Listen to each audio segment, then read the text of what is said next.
I am waiting for the delightful Susan McCulley to join me today. Susan sent me a message recently, and in it she said, "Today my 30 lesson course on building balance went live on Insight Timer. I've been working on this for months, well, years actually, and I'm super excited about it. I wondered about having a conversation about balance in the body and otherwise, how our culture actually discourages balance and what we can do to cultivate more of it." Well, as you can probably imagine, I was delighted to anticipate having another conversation with Susan. It's always deeply rewarding. And I really loved this idea that she proposed, that balance is actually discouraged, and I'm really looking forward to where the conversation takes us. And balance is something that I wrote about for a whole chapter, in fact, in my last book, The Heart of Change. And it's something that I see is absolutely vital for us. And really, step one is to understand what balance actually means to us as an individual. And from there, we can work out what feels out of kilter and what feels in flow. So we'll explore these ideas over the next 30 minutes, an hour, whatever it might be. And I can see that Susan has just joined the room. So just a moment and I'll let her in.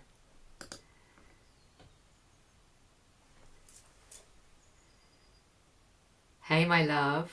Hello, darling. Hi. Hold on. I want to make sure I've got the right mic set up because I think this mic is going to be better. Okay, I'm just going to pull mine down a little bit as well. We're already recording, Susan, just so you Yeah, know. I saw that.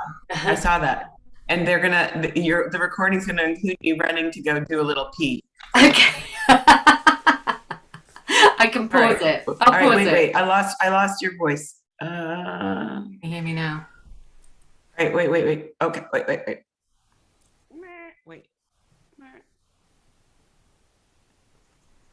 Love of Pete.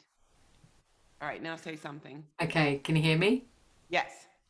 Wonderful. Can you hear me? I can. You're a bit quiet. Am I? Okay. You go on quieter. I'm going to pause the recording just while we sort out this technical stuff and have wheeze and things. Here we go. We're back. We have weed. We have changed a jumper, in fact, because I realised I wanted to be a little bit brighter for this conversation.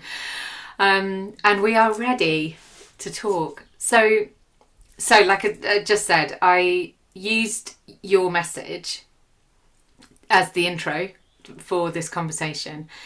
And first of all, I just want to say really well done on getting your course up and running and, fully loaded, excuse the expression, onto Insight Timer. That's just amazing. And a 30 lesson course, that is no small undertaking. So yes, it was honor. one of these situations. I think we've all had these situations that we have an idea, like it's a little thought bubble that just percolates up, and we say it out loud, and somebody says, yes, do that. And then it's like, oh my goodness, what have I done? What have I done? And it was such a fascinating and rich experience to put it together. And I am so proud of it. And really felt in some ways that all of my teaching, all of these threads of everything that I've learned and shared came together in this course. So I am really excited that it's available now and to be sharing it with people and interacting with people on their own balanced practice journey. So yeah, and I'm, of course, as ever, grateful and delighted to be talking with you. I loved what you just said and echoing that. Thank you. I loved what you just said about the bringing together of all the threads. What went through my head as you were saying that was it's like writing a book, because you're you're gathering. So here's this thought, and here's this bit of wisdom, and here's this thing that I picked up however many years ago, and here's how that plays in. And yeah, I love that. Well, obviously we'll share a link to the course with the podcast as well, so for everybody who wants to experience that and participate in that gathering of wisdom that is the program, that would be amazing. I will share that. So clearly it sparked so many different reflections for you, and that one that you said, I just love that culturally we're almost discouraged from having balance. And so yeah, let's just dive straight in.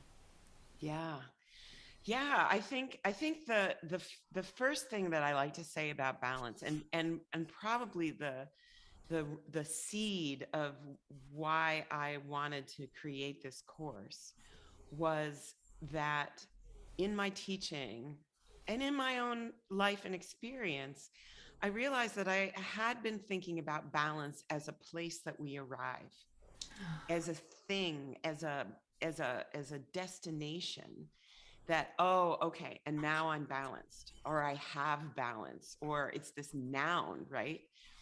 When in fact, whether we're talking about the body or we're talking about our lives, balance is a verb. It is something we do. It is something that we consistently attend to and practice. And that is so essential to this whole conversation and the whole course itself, is recognizing that it's not something that you get and you get to tick the box off and say, okay, done with that. Balance is now achieved. Right. So I think that the best way to illustrate that is, if you're listening to this, all you need to do is stand up, and you can either just put your feet very close together or shift your weight to one foot, and notice what happens in your body. If you do that, what you will notice, whether you are somebody who never balances your body in any way, or you're an elite ballerina, your body will immediately begin to fire and adjust. And it's these little tiny movements that are keeping you balanced. And it's a whole series, it's a whole thread of adjustments that your body will make. And that is the essence of the practice of balance, is making small adjustments, small choices that will keep you in balance. Beautiful. I mean, those two, the two sort of things there that really resonated with, well, it all resonated with me, but two things that really stood out was that idea that that balance is not a destination. It's not somewhere that when X happens, then I will feel more balanced. So it's a recognition that it is a constant state of flux, actually, the finding of balance. And I love that, the recognition that in the body knows the wisdom, the body has the wisdom. In the body there is this endless, as you say, you stand on one foot, you can feel it constantly shifting up your body. Whereas we have this expectation that in our life that we achieve balance and then that's it. And then it can really throw us if things start to feel off kilter again. Yes. There's something resonating here with a client that I saw just before this call, actually. And we talked about how actually sometimes when life feels like it's in balance, we then have this kind of this pull to disrupt. Now sometimes that is a healthy pull, to disrupt, to take ourselves a little bit off kilter, and then see how it is to regain balance in a slightly different posture. But sometimes it's something that is just feeling uncomfortable about the state of balance, and it feels unusual, and therefore we try and shift ourselves, we try and seek more. We were talking about the trance of more, this like, I need more, rather than recognizing, actually, here is okay, this state is okay. Yeah. There's so much there that one of the things that one of the sections of the course is called Flirting with Failure. And I put failure in, in quotation marks, in air quotes, in that in the physical body, the only way to improve our balance is to take the body out of balance. It's the only way. If you continually choose things that feel solid and comfortable, your balance will actually degrade over time. And instead, what we play with in the practice of flirting with failure is to take ourselves off of balance. What happens if I close one eye? What happens if I start to move my head around and allow ourselves to be comfortable with the feeling of being out of balance? That being said, there is also the practice of feeling what today balance feels like. Right? So about a year ago, I broke my foot, and that, not surprisingly, impacted my balance tremendously. And so in the course of the past year, my balance, like what feels balanced to me, has shifted a lot. And I'm like, oh, okay, so that's what it is today. Today, I can stand on 2 feet with equal weight in both feet, right? That's balance today.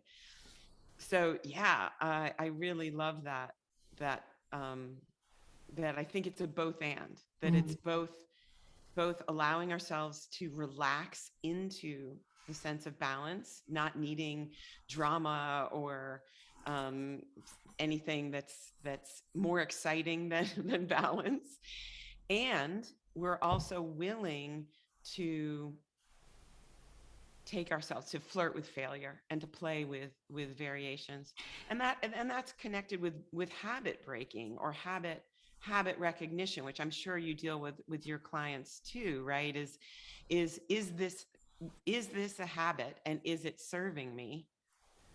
And a habit can feel really comfortable. And it may not be serving you, right?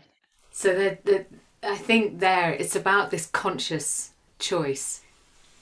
So the pushing into the discomfort of feeling out of balance, both in the context of the physical experience, but also in the metaphorical experience, like I was sort of talking about with my client, that when it's a conscious choice to disrupt, then it becomes something that we can play with, we can feel our way into. It's interesting, actually. So I think I mentioned when you first said to me about balance, and I said, yeah, love to talk about it because it's one of the chapters in The Heart of Change. And another one of the chapters is called Beautiful Disruption, which is exactly what you've just described. It's this conscious willingness to feel into how is it to push against those boundaries of balance that we've established. There's something else coming up for me as well, which I hadn't realised before, but a beautiful kind of symmetry with us. it was a year ago that my shoulder went, and it's been a year since it, that it's been on its own little healing journey from agony into something where I can now, almost lift my arm up. And in that time, I have barely exercised because it, even doing like running has been, incredibly painful for it. And funnily enough, underneath this, I'm just going to show you, underneath this, I'm actually wearing my running clothes because after this, I'm going for a run. And so the fact that we're talking about balance just feels like it's this thing of also recognizing what your body needs in order for it to feel balanced. So there are kind of three threads. I think there's the physicality of balance, there's the metaphorical kind of spiritual balance, and then there's the kind of practicality of what feels okay in my life today that enables me to feel like I am balancing my different needs in a way that is healthy for me right now. Yeah, it's complex. It's multi-layered, absolutely, and all of those things are all interconnected. And in fact, you're expressing this interconnection in the body and in our lives, right? Is that your shoulder was injured, and who thinks about using your shoulder as you run? And yet, heck yes, there's the multiple spirals that are happening as we do this cross-lateral movement, human movement of running and walking, and the diagonal lines that are happening throughout your body. And you could say the same thing for your day, your week, your life, is that, one thing gets frozen up and that's going to impact everything else. Yeah. Absolutely, for sure.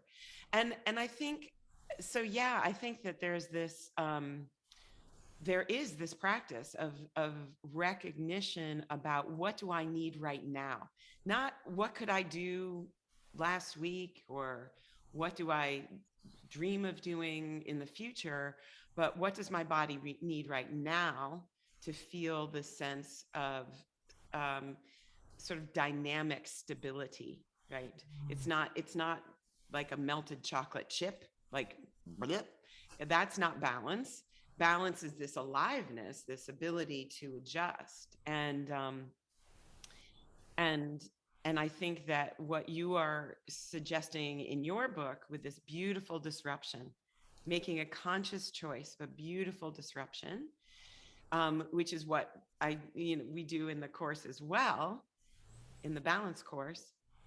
What that does is it trains your nervous system. It trains you, your body, your mind, to be like, oh, I know about disruption. No worries. And then when you're not choosing it, when life chooses it for you, you have more facility with the ability to make adjustments and not fall over. Exactly. So this is so beautiful, Susan. It's so funny, isn't it? How we come from these two disciplines and meet each other. It reminds me of the Rumi quote. There is a field where, I can't remember what the quote is, I will put it in the notes. But this idea of like meeting each other in this place where we've come from two different sort of sources or two different pathways.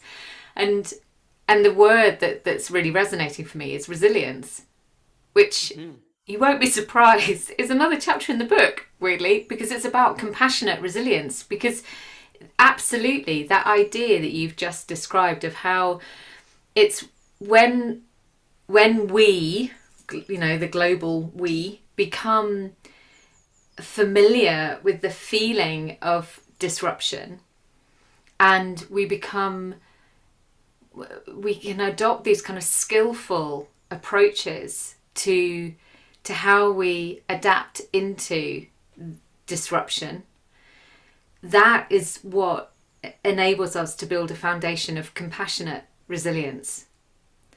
So whether that's resilience in the body, that we're able to recover from a stumble or an overstretch or whatever it might be, or it's resilience in our soul, that we're able to turn toward pain and not just be blinded by the fear. Or it's resilience in our life where, you know, something happens that we really didn't want to happen and it feels completely out of our control, to be able to see, oh, okay, what about this actually belongs to me, and what about it can I move with? How can I adjust in order that I can maintain my state of balance? Yeah, beautiful. I hadn't thought about the body metaphor. I love it. Yeah, and there's a self-trust there too, right? There's a self-trust, like your shoulder stops working, my foot stops working.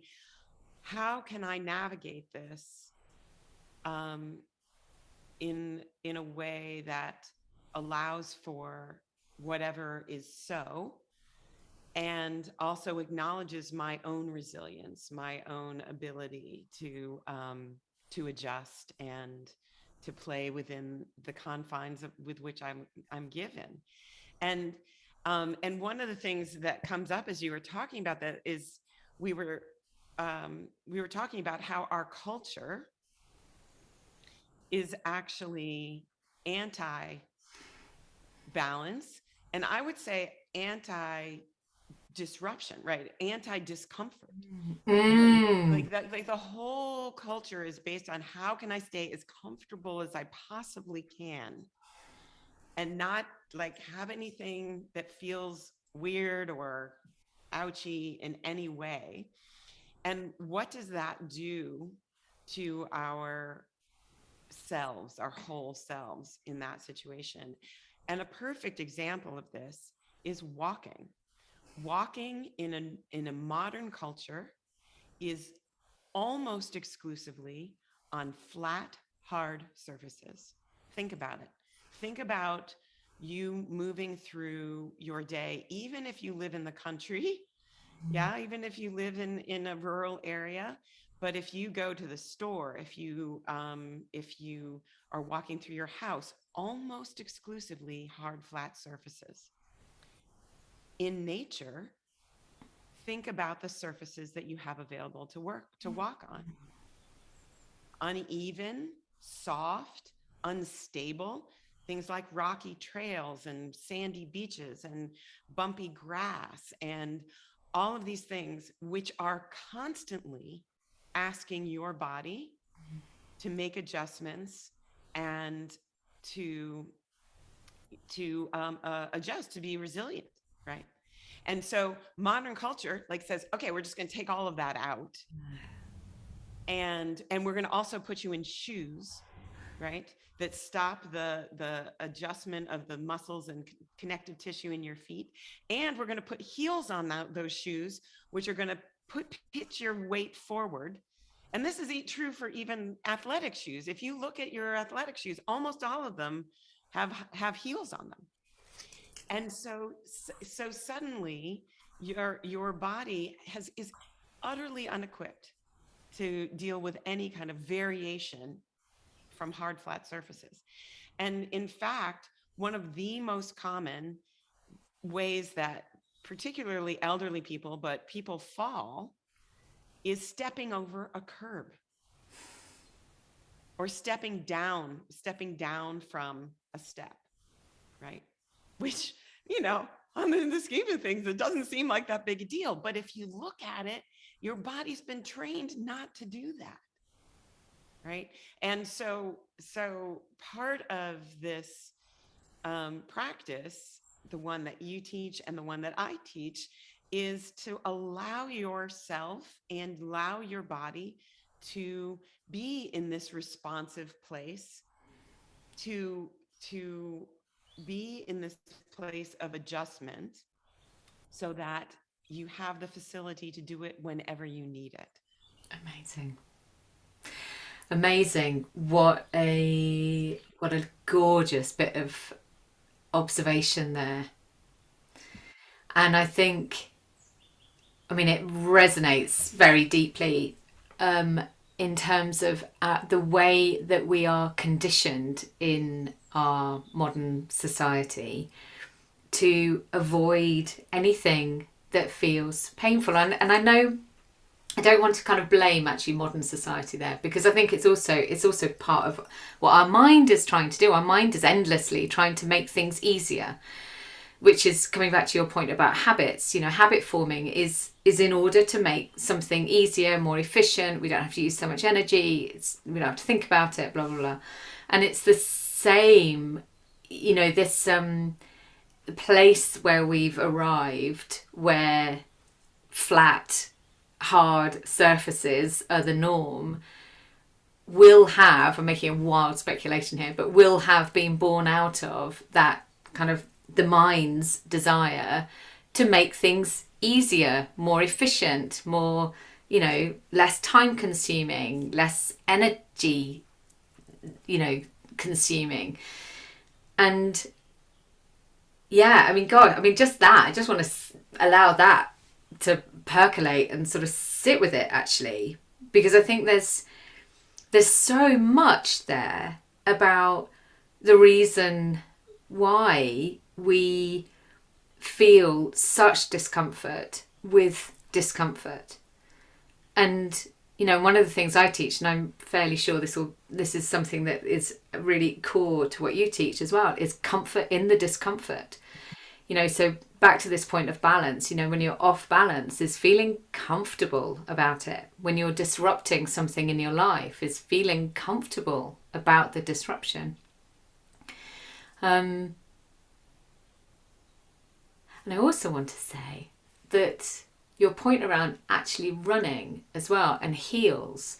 So Anton, my husband, is a personal trainer as well, and one of the things that he has always talked about is the importance of running on non-hard flat surfaces in order to allow your body to strengthen in all the places that it feels it needs to strengthen.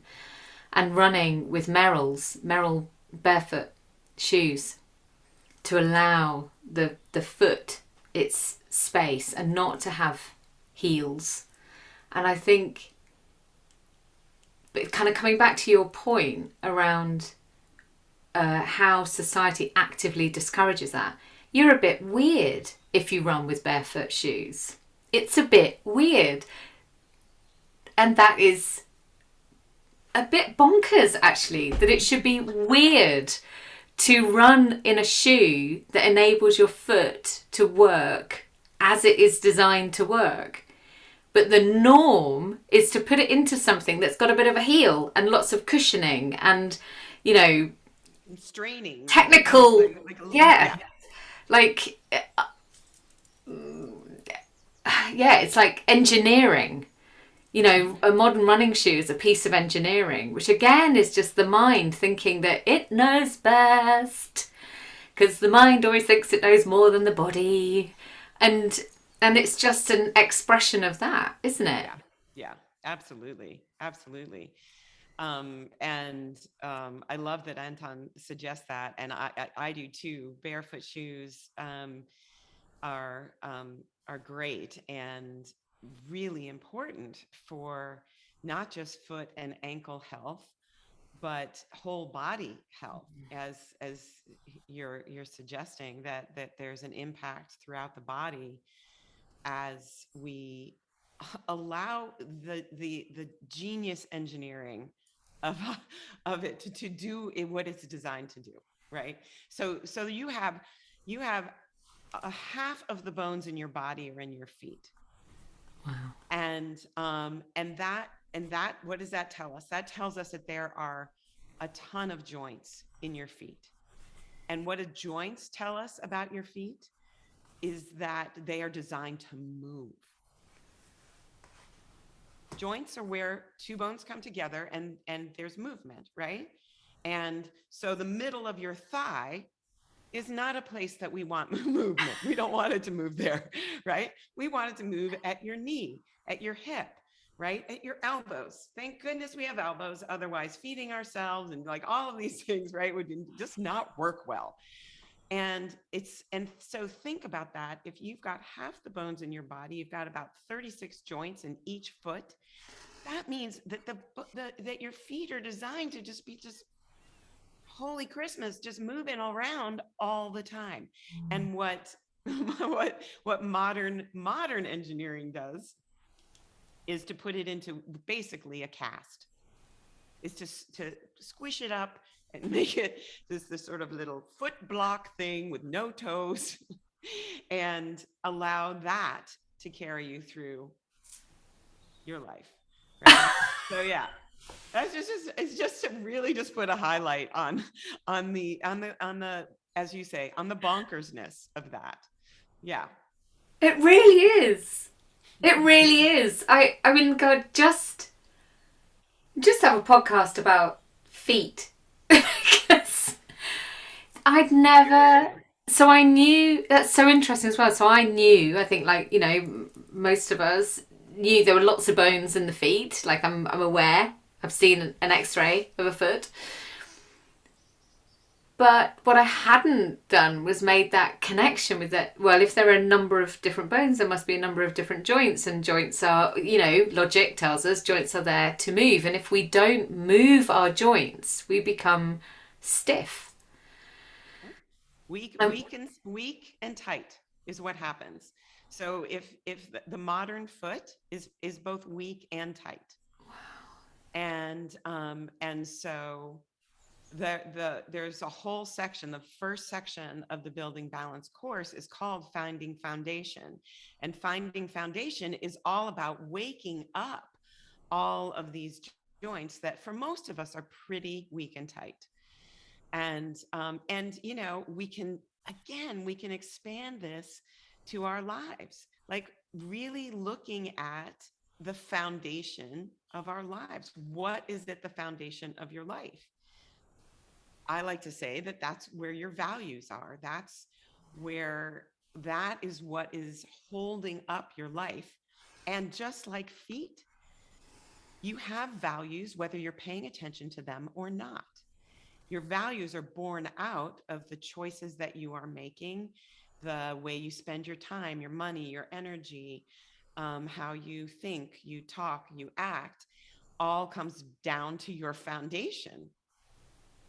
And so spending time, whether you are thinking about and practicing with the physical body or with the metaphorical, the human life body, then that foundation and understanding how it supports you is so important. Yeah, it really is. And I think there's another aspect to that as well, which perhaps is a kind of overlay, which is also understanding what balance actually feels like to us individually.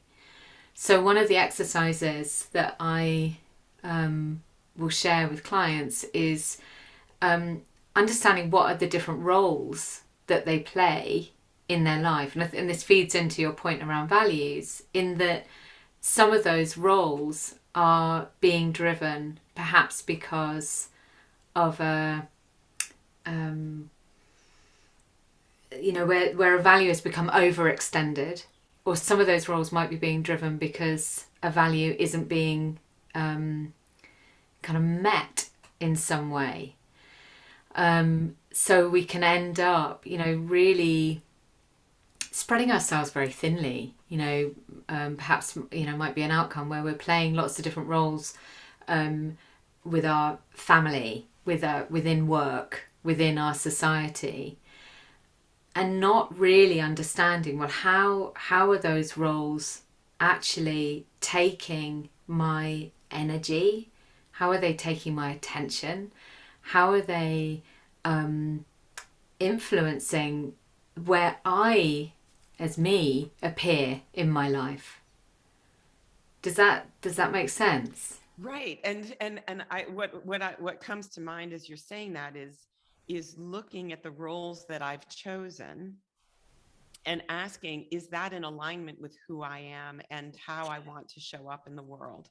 And so often those roles, activities, are do not come from ourselves, but they come from expectations of others, of society, of um, things that I've always done that, and it's habit, right?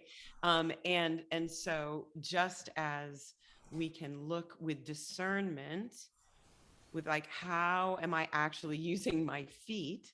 We can look with discernment and saying, how am I actually using my life? Yeah. And is it in alignment with how I want to show up? Maybe, and sometimes it is, and and that encourages us to sort of redouble our efforts in those areas and let the things that don't align, let those go. Yeah. Yeah, absolutely. And I think it's through that awareness, and it comes back to this whole thing around conscious choice, conscious awareness. Through that awareness of what is taking our energy, what is pulling us. And that's, for me, it's kind of, it's like a physical feeling of, imbalance. When something is pulling us to pay attention to it, or to divert energy toward it, but it's leaving us so off kilter that we're unable to care choicefully for our own needs, which means that we're probably unlikely to be able to actually give this thing that's drawing our attention the attention that it actually needs. Because if we're not in balance, if we're not fueled, then it becomes impossible. Sure. Yeah. Yeah. There's something else coming up here as well. That's something that you said. I can't remember the exact phrase, but there was something you said that just sparked a thought around what balance means to us isn't necessarily the same as what it means to somebody else either. Sure. And we can feel as though we're under, kind of external pressures to behave in a certain way, which actually leaves us depleted. And that's the antithesis of balance, I think. Right. Right. Yeah. I think we've talked about consciousness, and I think it's worth examining habit in relationship to this, right? That we can't really change anything unless we are aware of it. And so what we're really talking about here is looking at the way we do what we do with a sense of curiosity and a sense of openness to, maybe I want to keep doing this and maybe I don't. And one of the things that we do in the balance course is, I call it practical practice. And this is really looking very closely at things that we do so automatically, and this is true in life too, right? So automatically that we don't even think about it. So for example, standing up from a chair. How many times do we do that during the day? But how closely do we pay attention to how we do that? And in fact, many of us will lean, I'm not going to do it on my desk here, but lean forward and push down, use your arms to push yourself into standing, right? Instead of doing what the body is designed to do, the muscles, as you well know, in your shoulders and your arms are way smaller than in your legs and in your hips. And so if instead you push down into your feet and lift yourself into standing, you are supporting the structures of your body that allow you to balance. right? But most of us don't pay any attention to that. We just get up from the table and sort of put our hand down or use the armrests of the chair or whatever. And once we start to pay attention to these little things, the way we walk, the way that we go up and down stairs, the way that we stand and sit, whether or not we're getting up and down off the floor, all of these things allow us to make choices, right? And it can be so fascinating. It can also be frustrating. Long held habits can be ones that can be difficult to let go. And yet there's no possibility for making a different choice until we bring it into awareness. And I'm sure, I know, I don't even have to say it to you, because I know that this is part of what you do this is part of what the disruption is about. But I would say this comes before the disruption, right? You can't disrupt something if you don't even know it's happening. And so much of it is this really heightened paying attention. I call it investing. When you pay attention, you are investing in wherever it is that you're putting your awareness. And it's worth doing. Because otherwise we sort of just like wake up and say, how did I end up not being able to stand on one foot? Well, let's look at what came before, and that'll tell you what landed you there. Yeah, and there's something there about, the honoring the body rather than what I suspect can often happen is that we get to a certain stage in our life or a certain age in our life and we go, well, my body's let me down. Yes.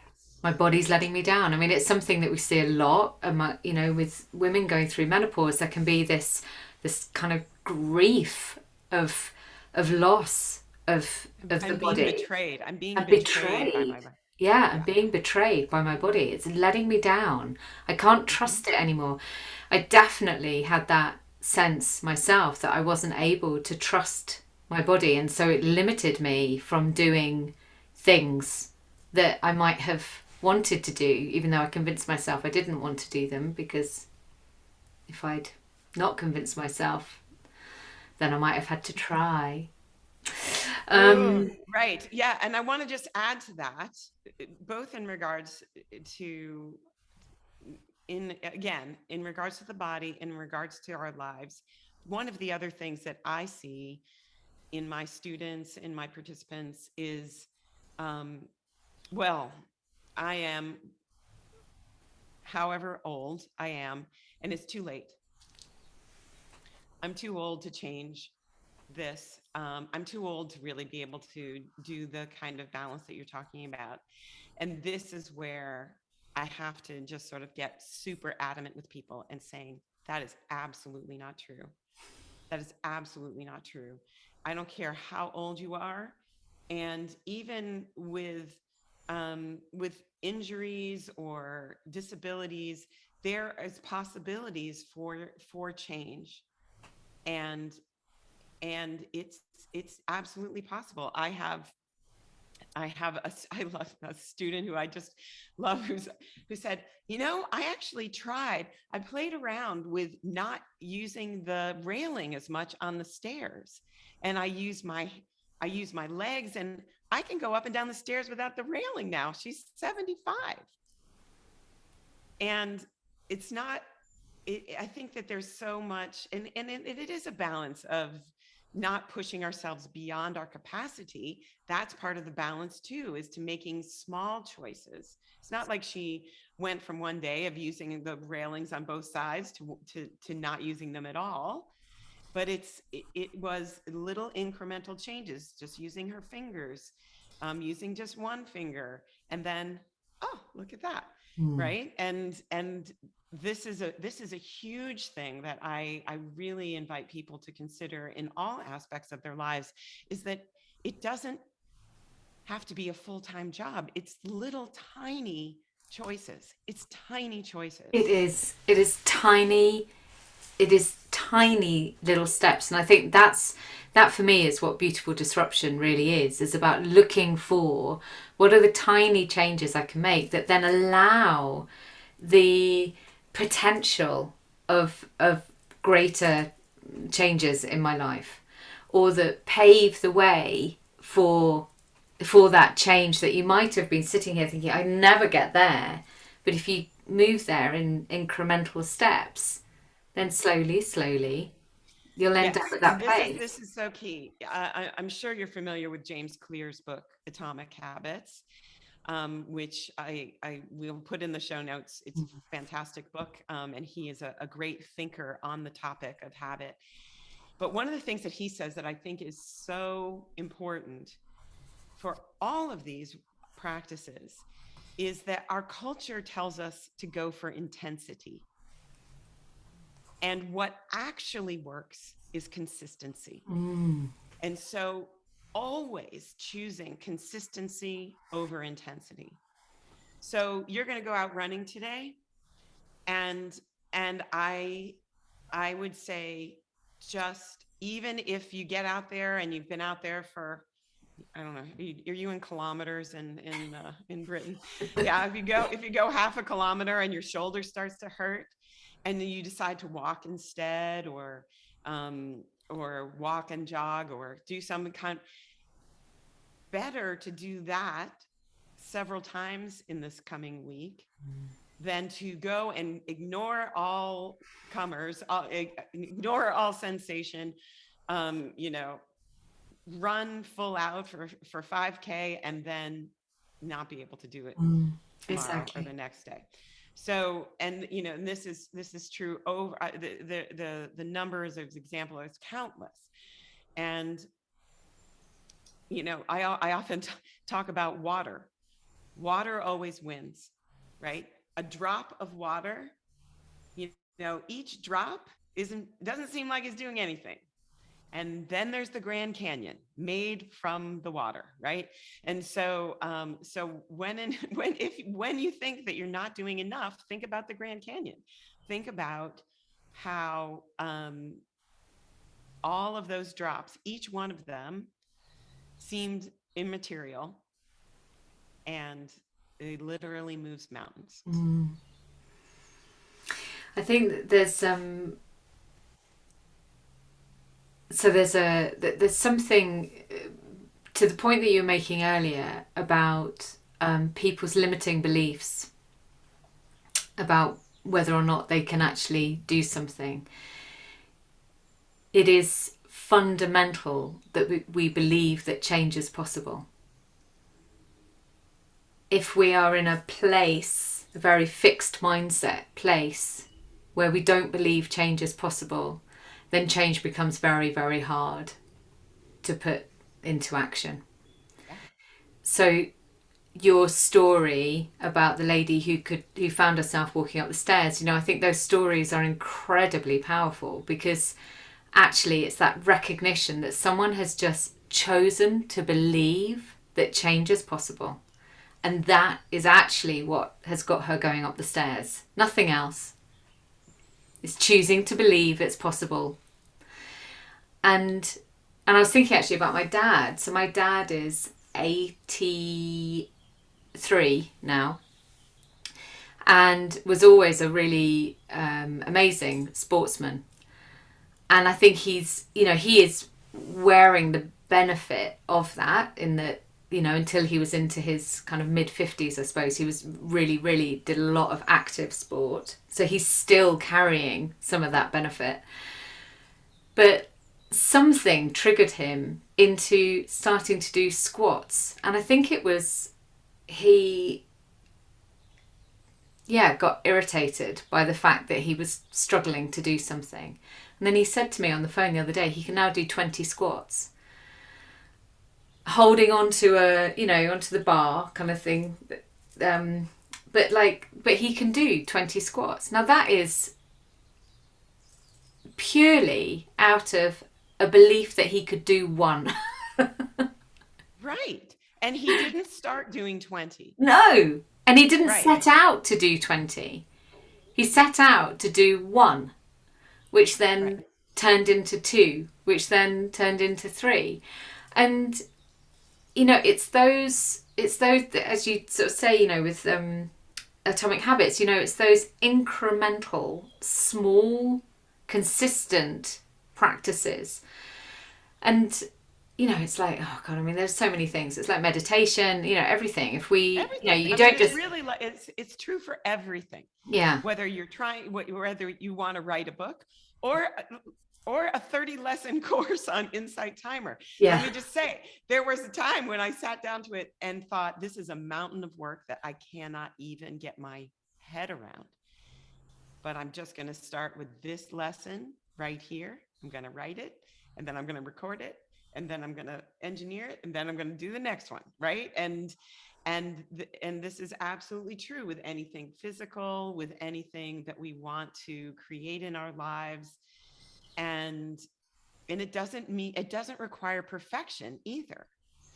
It just requires a commitment to consistency and showing up over and over again for yourself. And that requires, as you point out so well, is that you have to start with the belief that it's something you can achieve.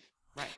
and that comes back to the whole concept of balance as well, I think. So something that I see often with clients is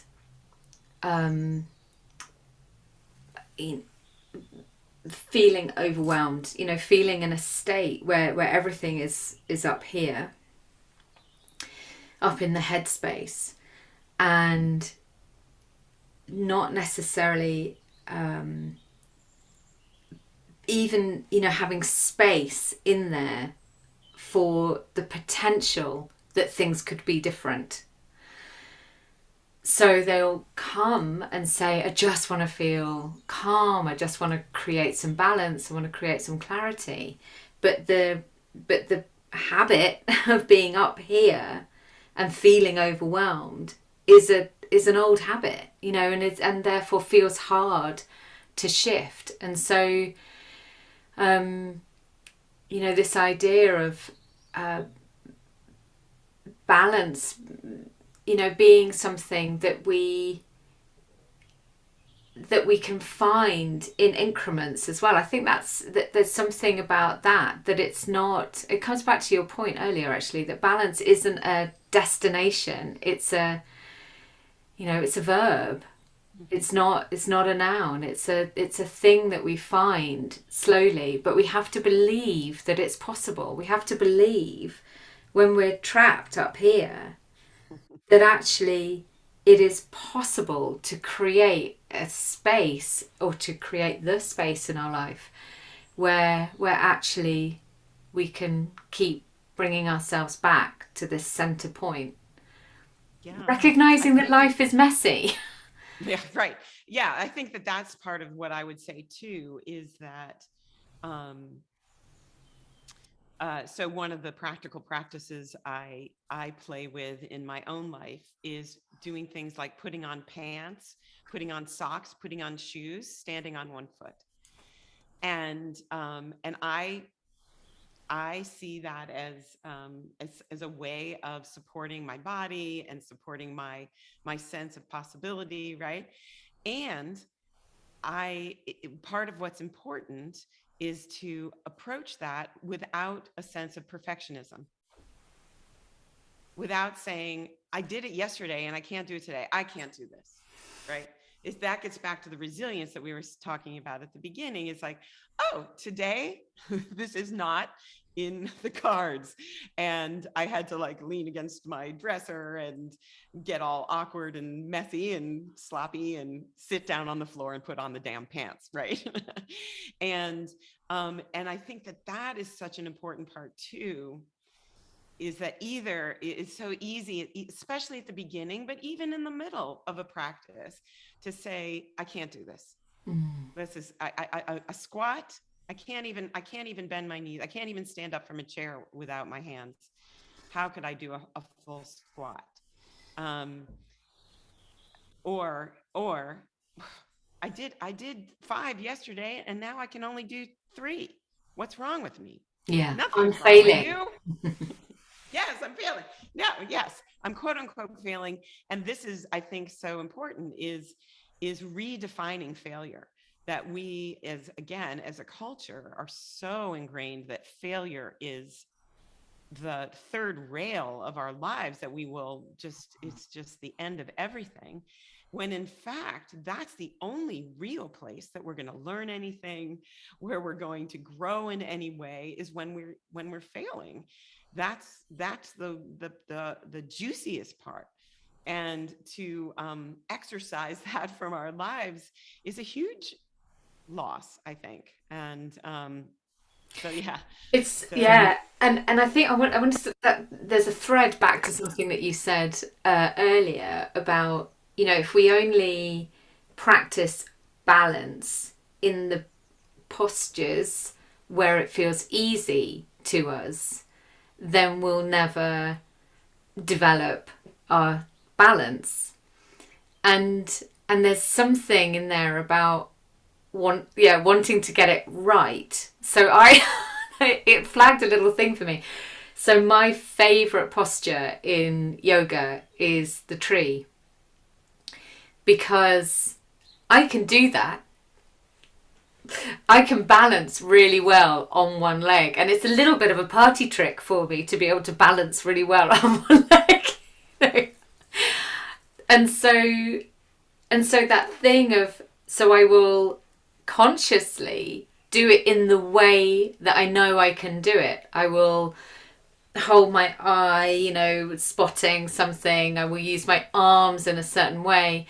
Not now because I can't get them both up, but but I will do it in a certain way that means that I can maintain that balance, rather than deliberately seeing, okay, so how is it if I push myself and potentially risk failure, but actually allow my body to expand its scope of balance. absolutely. Yeah. Yeah. That's such a great example. It's such a great example, Henny, because I think that we all have things that we default to, since we know, we're pretty sure that we can do this. And to throw a monkey wrench, like next time you're doing your tree, my darling, close one eye, close both eyes, or move your head around. Yeah. Play with looking side to side, and your tree will become a whole different thing. Yeah, I am You will so going to become do that. I'm actually going to do that straight after this call, because I've got my mat here and yeah. And and if we can approach it instead of as a place of quote unquote failure, but instead as a place of play and exploration and real and actual joy. Like, check that out. I think that that is such a juicy, delicious place to be, rather than like the rigidity of, oh yes, I can do tree in this precisely one way. Right. I'm mindful of time and you have a class coming up in a moment. So how have we got a little bit more time here? There are a couple of things I just wanted to touch on. Sure. We've still got that. Yeah.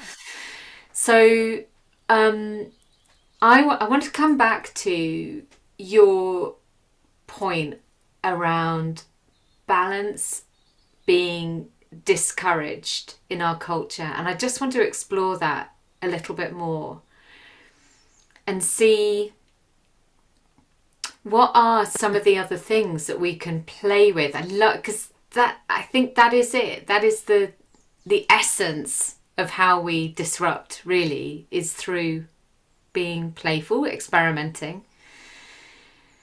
So is there, in the work that you've been doing to create the course, are there other sort of themes that have become evident to you around how sort of balance is discouraged? Well, sure. I mean, the most obvious one to me is work. Okay.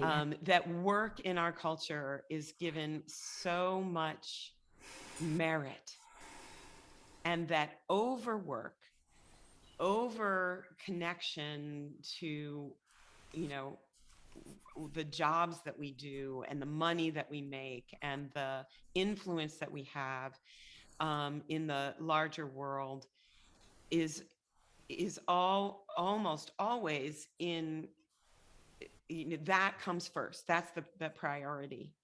And things, as you are well aware, things like self-care, things like an internal life, things like play and exploration and experimentation, all of those things are given much less import in our culture.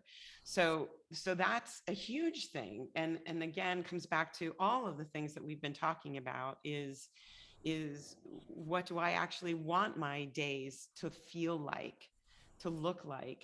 What do I want them to be founded on? What's the foundation, right? And how can I allow myself to find that resilience when things change, to practice noticing habit, and to practice playing with failure. All of those things are radical in some ways, right? They're countercultural. What would happen if you put down your phone for a whole day, or didn't go onto social media for a week, and disrupted the constant pull toward productivity, for example? Yeah. Yeah, I think that's beautiful. I think work as an example of how lack of balance is celebrated So, is, absolutely. I'm not sleeping. I'm not eating. yeah. I'm drinking a lot. I'm working 80 hours a week, and people are like, "Oh, you're so amazing." I used to, well, I mean, I'll call it, that stress is the badge of honor. Yes. And I used to have a massive one. It was like, with like sparkly bits and flashing lights. And, I'm so stressed. And it's like, oh, God, you're amazing. You're I'm good. amazing. Look how Good, amazing right? I am. Yeah, look how big my stress badge is. Yes, And, a busy badge. I'm sure you have a oh, busy badge too. yeah, Oh, been so busy, so busy. so busy, so busy. And, and how, there's lots of work around addiction, and how work is the socially approved addiction. It's like, oh, that's brilliant. You're really addicted to work. Like, you're getting like endless dopamine hits, and it's like helping you hide from all the other parts of your life. That's amazing. And look at how you're using work to solve, inverted commas, the pain that you're holding inside you. Oh, that's so brilliant that you're using that as a mask. It's, oh my goodness. Yeah. It's shocking, and also totally and utterly understandable. And, I say it with deep compassion, even though I'm, making jokes about it. I mean, I think there's an exercise which, I can't remember if I've shared it on the podcast before, actually, but it's one of my favourites, and it is in the book as well. And it's something that two girlfriends, shared with me back in early 2016, and I was recovering from the first bout of pneumonia that then precipitated the whole, or if that's the right word, anyway, the whole sort of array of ill health that I had. And I found it a really shocking exercise at the time. And it's something that I've returned to a number of times since. And it's basically drawing 6 circles on a piece of paper. And you draw these 6 circles in accordance with the dominance. There are 6 topics that align to the circles in accordance with the dominance that circle has in your life. And they are, I was thinking this might be relevant for this, so I noted them down. They're family and relationships, work, service to others, health and exercise, spiritual well-being, and self-development. I'll put these in the notes as well so that people can do it. And basically, you just draw these 6 circles, and you can do them as, they can be like a Venn diagram, they can be separate, you can draw them however you want to draw them. But you draw them as they are now. And when I did it, it really upset me, because I realised that my work circle was like this. The self-development one and the spiritual well-being were almost non-existent. And my family were small. I mean, honestly, it's like, oh God, the love I feel for that woman then. Yeah. And then the second part of the exercise is you draw them how your heart desires them to be. And about 3 years ago, I found the PowerPoint, because obviously I turned it into a PowerPoint that I'd made of these two sets of circles, and I realised that I had managed to reach the point where my heart desired it, and I'd gone beyond it. But just doing that visual representation is really, really interesting, because it also shows you what balance looks like for you. Mm-hmm. And for some people, work might be huge, because work might be very purpose-led. It might be the thing that really fuels you. It might be the thing that is so aligned with your values that for you, the circles may be very inter like you were saying, like the Venn diagram might have lots of overlap. Yeah. Exactly. And so that's okay. Like whatever the kind of truest representation of what your heart desires looks like is what it looks like. There's no judgment.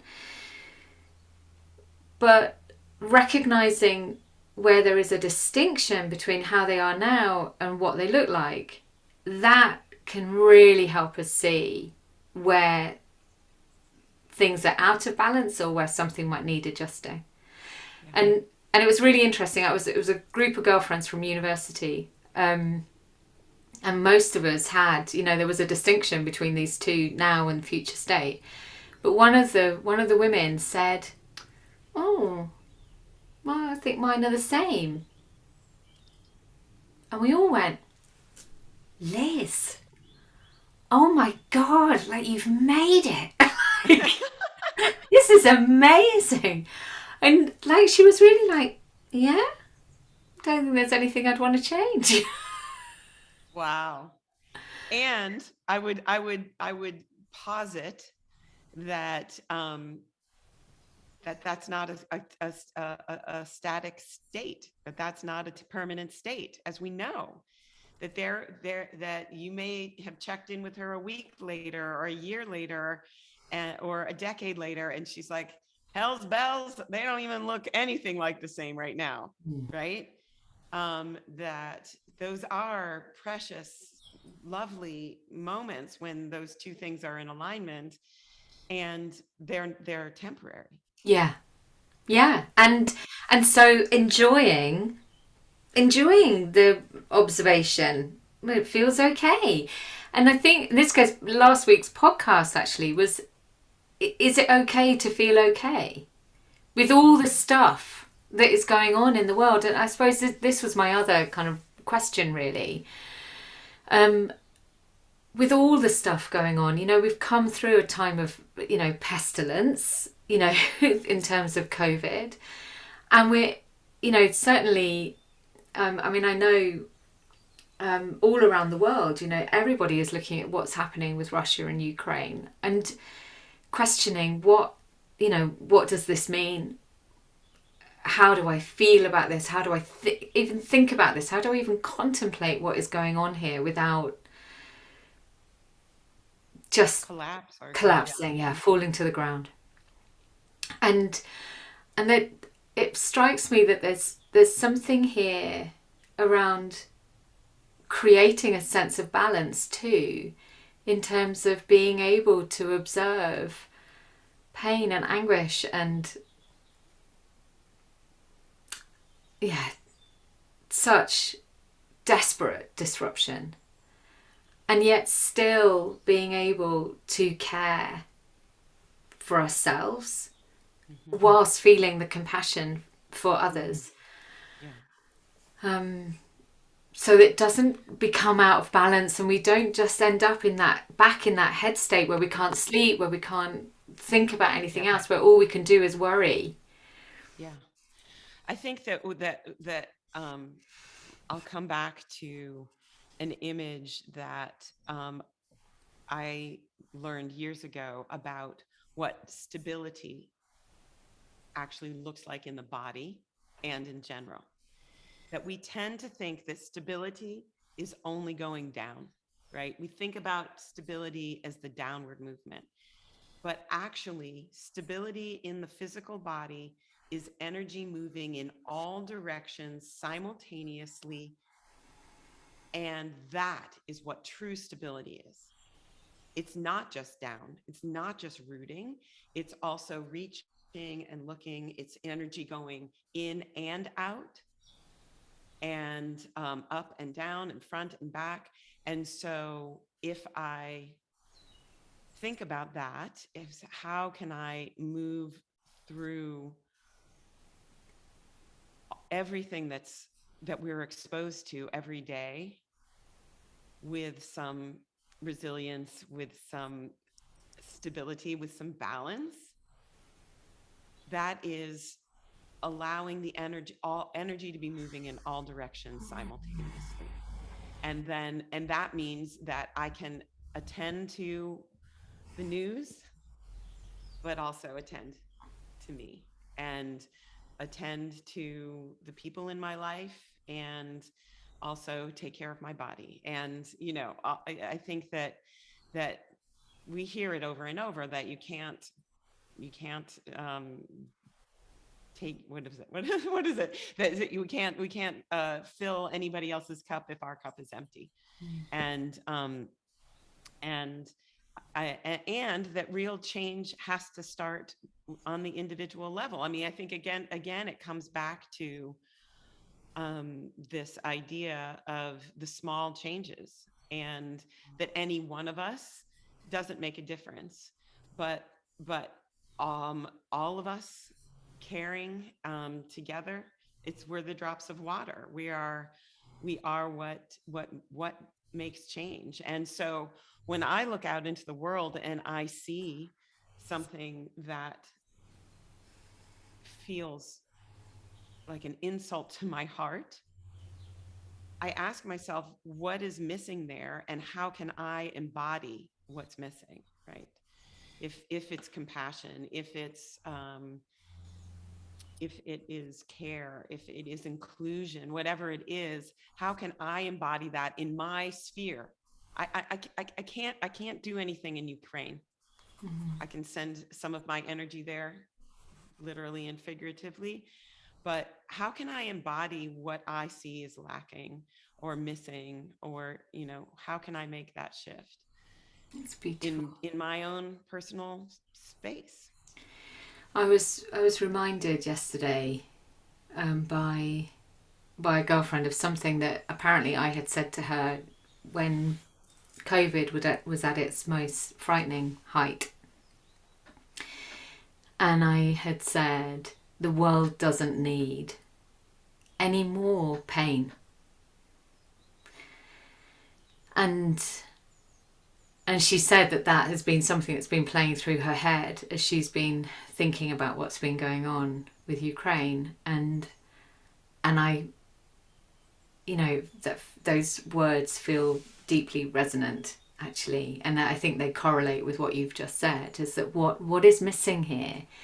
Well, what is missing here is not anger or frustration or despair. What is missing here is compassion and love and connection. And so actually that, I think, is how we create balance in the broadest, deepest sense, globally,